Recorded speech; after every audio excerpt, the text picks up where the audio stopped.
Today's guest, we have David Foster. He is the man. We got Party Dave, and he has been a good friend of mine for a long time, Dylan for a while. We actually met. The first time I met him, it cost him $50, which is pretty awesome. Yeah, thanks, Gavin. How many of you guys have you met that way, by the way? I've lost money a few times, so on first meetings. So whether it's at the bar or hanging out at the bike park with you guys. Yeah, So, yeah, it was definitely cost me a couple bucks. So. Yeah, I mean, Gavin does great work though. So yeah, exactly. You got me back, I'm sure. Yeah, somehow or another. I drove your son around for close to 5 years. That got to count for something. I was trying to make a joke. Oh, the woodworking. It didn't Yeah. work. No. Doesn't matter. Doesn't matter. Doesn't matter. But yeah, I feel like you've just done so many cool things with your life, and I feel like you and your family have always prioritized fun and making sure that you guys are just like full of life regardless of what's going on.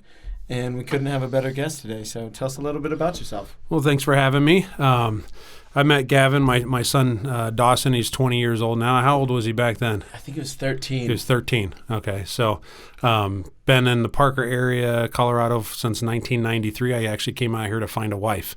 Yeah. So I started Mission trying to have accomplished. fun pretty early. So I needed to find a wife to slow me down a little bit. So I went 1,000 miles from LA to here to find a wife. And after I got here, it took me about 6 months, and I finally found her. So. It's amazing what a dedicated, committed vision can accomplish. Yeah. I mean, in Denver, 6 months is impressive. This is back in the day, though. It's back in the day, yeah. There's, it was way easier back then. Yeah. So I didn't have to swipe left or right. So Yeah. I just, I had a big party. We had a big bonfire party. About 100 people came out, and she happened to show up. So that was that. So yeah, it was actually pretty fantastic. Tell us So- more about the bonfire party. So bonfire party, I used to have them all the time. We lived out in Elizabeth at the beginning, and we wired our barn. We had a 2-story barn with the hayloft and everything, and we actually wired it with sound, and we had big old dance parties out there, and we'd have the big bonfire, and about every 10 minutes it seems like the cops would show up. So yeah, it was actually a lot of fun. Yeah. Nice. Yeah, so we had out in Elizabeth, there was when the night of the party, Megan actually got lost. So Of course. I left my party. My mom came out and got me, and I left the party to go find her. So I left all the 100 people at my house to go find her. So, and as I got her back to the house, we were walking up the driveway, and her sister goes, "Hey, my sister thinks you're cute." I'm like, "Cool, this is done deal then." Yeah. I didn't even have to sell her on the idea. Yeah, it's a lot easier to sell something that they're already interested in. Right, yeah, hell of a lot easier. Yeah. So past that, I actually have quite a bit of fun in my day, my 9-to-5 job. So I actually sell homes to active adults. So I'm pretty much a lifestyle planner during the day. We do all kinds of fun parties and activities, and we bring people from all over the country and just engage kind of the fun that they want to have. And we actually spend a lot of time just kind of whining and dining them and having a good time with them. And they end up buying a house in Colorado. So it all kind of works out. So it's your fault that all these people are moving here. partially, yes, partially. So since Not innocent. definitely not innocent. So seeing if I've probably sold thousands of homes in the Colorado area. So Yeah. Wow. yeah. But a woodworker by Hashtag trade. brag. Yeah, right.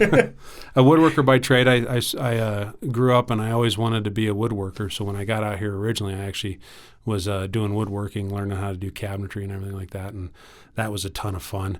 But that's, as you get older, you got to figure out something else that's not so hard on the body. So Yeah. selling is a little bit easier now. Yeah. So you don't want to be bench pressing 200-pound cabinets all day? Only if I have to. Only if I have to now. It used to be fun. It's not fun anymore. So when I walk around like an old dude for the rest of the week, so Yeah. it hurts a little bit. Oh, man. At least you have an excuse. I don't have an excuse. My back just goes Yeah, out for no reason. Just gave up. That's what happens once it goes out. It tends to haunt you. Yeah, it's So- been happening for at least the last 10 years, probably more, Yeah. 12 Yeah. years. Well, you guys engage in some pretty crazy stuff, so maybe that's some of it. You never know. Yeah, but it never hurts. Like, I never crash and then Yeah. it hurts like this. It's like I'm just just brushing your teeth and bang, it goes out? Yeah, I mean, I was going snowboarding and I leaned down to tighten my binding, and then it was done. First run of the day. Yeah. Gotcha. And it was over. That was it, huh? Yeah. So did you get to do any more skiing, or did you have to sit it out? He pushed toughed it through out. for I was 3 pretty runs, impressed. And it was miserable. And Yeah. then I got to watch these guys. So we had adventure days. So we started with snowboarding, then snow biking, and then regular biking. Okay. And so I got to watch these guys do my dream of hitting a massive backcountry kicker on the snow bike. I felt horrible because I've been the guy who had to sit out, and it's the worst because That's you're it. already on the trip. You can't just go home and pretend like it doesn't matter. Like, you have to watch everyone else have the fun. But That's not fun. yeah, no. Yeah, it But takes Dylan, seriously, mad props because he absolutely troopered through that whole day. I mean, climbed the side of a mountain with his back like fully blown out. Like, I'm gonna film it. Yeah, I'm not going to wait in the car while these Yeah. guys go Having fun. run this jump. But Yeah, mine goes out about every 2 years. So that's it. So Yeah. little chiropractor action, a little screaming, little crying. That's back to Back to normal. good. Yeah. Couple brewskis. That's it. Yeah. Couple Advils, couple beers, hot Exactly. tub, good to go. Good So. to go. so I try and stick to the yoga program. But That- then I haven't been since we started the podcast because we've just been so busy, and this is what happens. So Yeah. I So gotta get on it. So far, all the so I'm in a 6-pack challenge as a result for this, which is going well.